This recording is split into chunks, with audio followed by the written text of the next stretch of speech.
কোন নারী যদি তোমাদের ঘরে এমন হয় যে উচ্চ কণ্ঠে কথা বলে না, পর পুরুষের সাথে কথা বলে না, ঘরেই অবস্থান করে, বেপর্দা বের হয় না, ঠিক মতো নামাজ আদায় করে, যাকাত দেয়, আল্লাহ রাসূলের আনুগত্য করে, খোদার কসম কোরআনে আল্লাহ বলছে, হে পুরুষগণ মনে রেখো, এমন নারীর দ্বারা আমি আল্লাহ তোমাদের পুরা ঘর ফ্যামিলি পবিত্র করে দেব।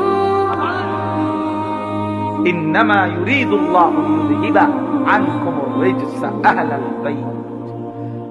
পুরা ঘর পবিত্র, পুরা ঘর নেককার হয়ে যাবে, পুরা ফ্যামিলি সুন্দর।